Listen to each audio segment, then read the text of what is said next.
What's going on YouTube? Kevin Reese here.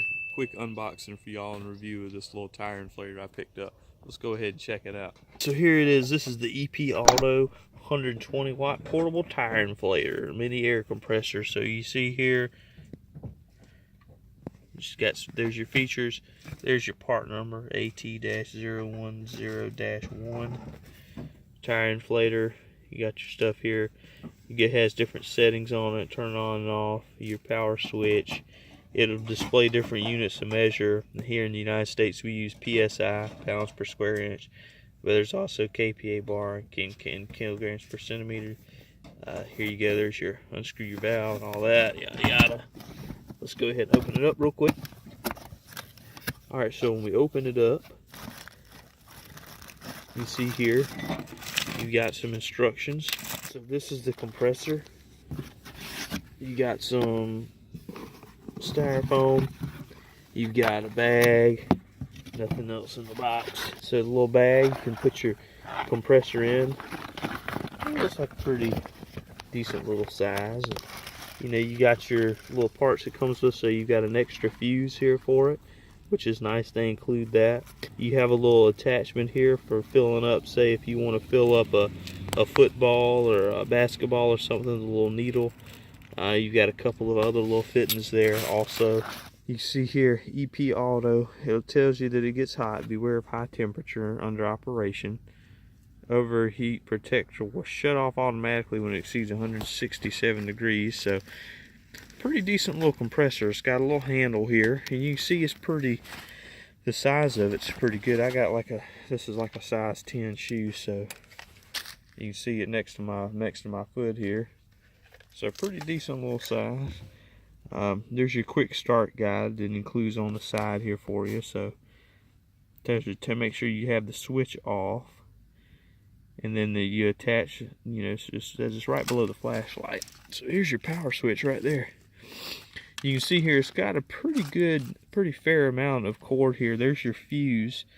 So you see right here, if your fuse, something you ever blow it, it's got an inline fuse, which is a very nice feature. I really like that, because I've had some before where I've blown where it's overloaded and I've blown a fuse, but it blew it in my car.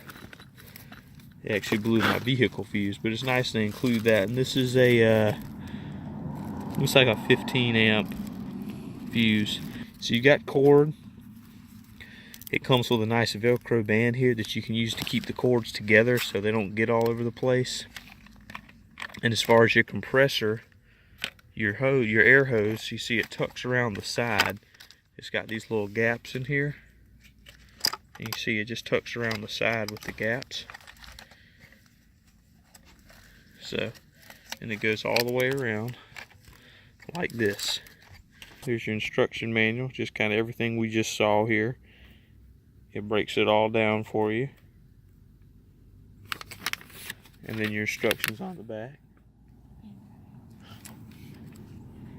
And it tells you to read carefully. It's your part number.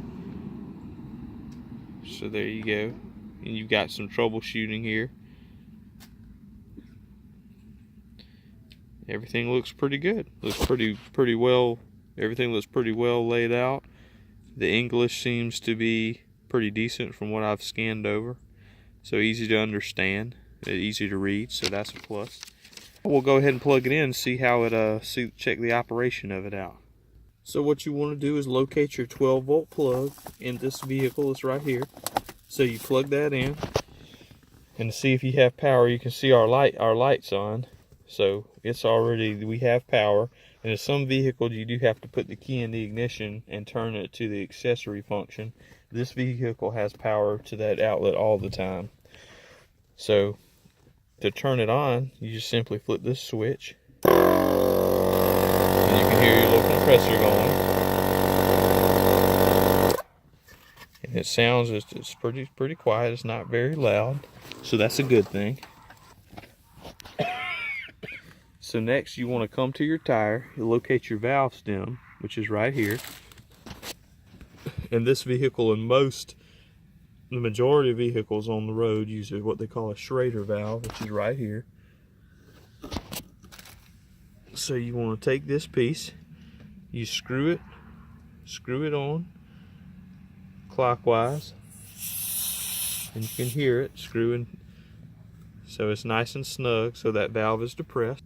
So remove this label here, and as you can see, here's your different settings. So 1.1 bar, but we need to change that. So we'll go, the M is our mode. We want PSI, so right here. So as you can tell, this tire is low in air. It's got a leak, and you can look at it and tell it's low. So it has 16 PSI, and we want this tire to be about 30 PSI, 30 to 35. And you want to look at your tire. If you look right here, it's upside down, but it tells you max pressure is 300 kPa, which is 44 PSI, and that's max tire inflation. That's normally whenever they're seating the tire on the rim. That's to get it to seat on the bead. So they really inflate it that high. You want it about 30 to 35 PSI. If you don't know exactly what it should be, most vehicles, if you come here to your door, it'll tell you here for the tires that are on it. It's a P22550R17. It'll tell you that the pressure should be 33 PSI cold. So being 30 to 35, we would be perfect, like I said. And you always want to check a tire cold, because heat makes the tire expand. It makes the air expand, so you'll get your reading won't be accurate. So here, this tire's cold. The vehicle hasn't been driven in a while. So we know that this is an accurate reading. If we had driven this vehicle and brought it back, we would have a higher pressure, which would be false, because heat causes expansion. So what you want to do is go ahead now. You have our gauge. You just flip your switch. It's not very loud. You can hear me talking. So you can see here it's pumping up, and it's actually pumping fairly fast. You can see it's not vibrating and hopping all over the ground, and this light is nice, so if you're at nighttime, you have to use it. You know, you can see what you're doing. And it also has on the bottom, it has these little rubber feet, so it kind of helps, you know, helps with the vibration from the compressor. And it's really not that hot. It's not that warm at all yet.